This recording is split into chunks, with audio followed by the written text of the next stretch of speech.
Greetings, Saints. This is your rector, the Reverend Tom Ceramic Jr., and I'm coming to you, as it's probably fairly obvious, from the back of the church, right next to our baptismal font. And I'm also, that's why it's echoey, because it's echoey in here. But I'm doing so because this coming Sunday we have the first time since I've been here, we have a baptism. And we're baptizing little Helena. And she is going to be received into God's family, adopted into God's family through baptism. And so I thought I'd talk a little bit about what that means and also how that relates to the scriptures for this coming Sunday. One of the things that you may have figured out, may have noticed in modern America is that we seem to be moving from what I would call a covenantal society, a relationship-based society, to a transactional society. And our former president was a great example of that, in which everything was a transaction. What can you do for me? What can I do for you? Which, if you're talking business, is not necessarily bad.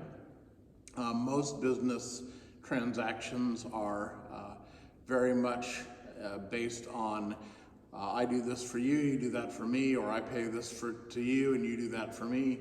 And that's a very much of a business sort of thing. If you know anything about good business, though, you know that a lot of good business is based on relationship, based on not simply transactions, but based on do I trust you to do what you have told me that you're going to do? It used to be the sort of the handshake thing of like, okay, we'll agree on something, I'll shake your hand, and that's, a handshake is a contract. We haven't done that as much in recent years in this country, and in fact, a lot of trust has been eroded.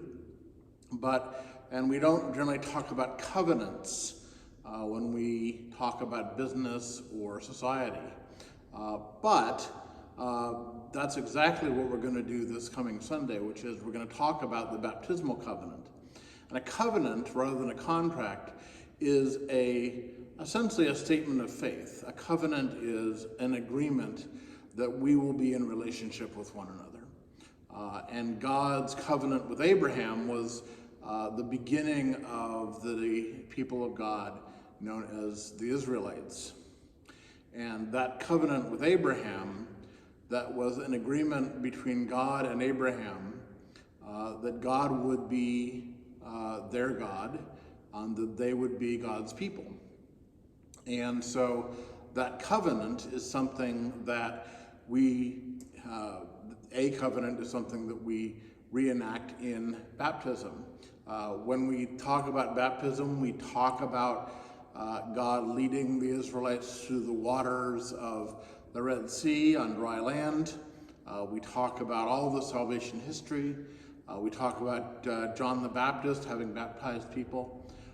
And so baptism is one of the primary two sacraments of the church, along with the Eucharist.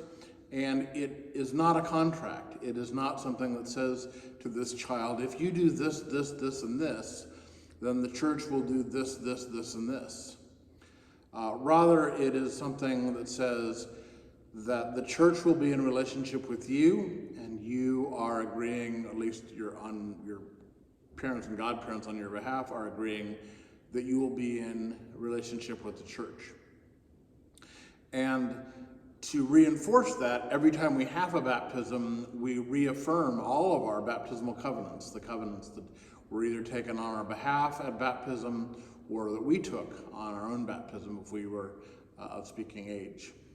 And the way that has to do with the scriptures for this coming Sunday is it talks about sort of the difference between a transaction and a covenant, or a contract and a covenant.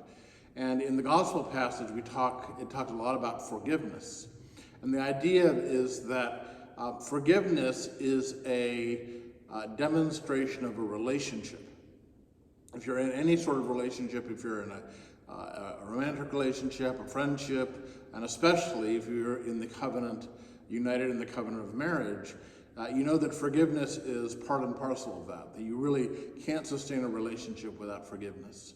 And so this gospel passage specifically talks about the fact that the reason we are able and commanded to forgive one another for the things that we do or are left undone is that God has already forgiven us for all the things that we do or have left undone that fall short of God's plan for us.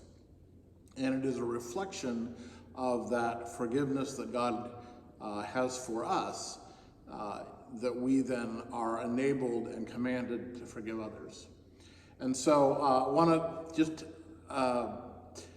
give you a little homework as we move through the rest of the week. This evening, as I record this, is our Holy Cross service, and perhaps you'll be able to come and be a part of that at 7 o'clock this evening. That, of course, is the ultimate act of forgiveness, as Jesus was on the cross and said, "Father, forgive them, for they know not what they do." And we will celebrate that in some ways tonight. But also, as you move through the rest of this week and into Sunday, I invite you to think about all the times in which you have needed forgiveness and all the times in which you have needed to forgive others.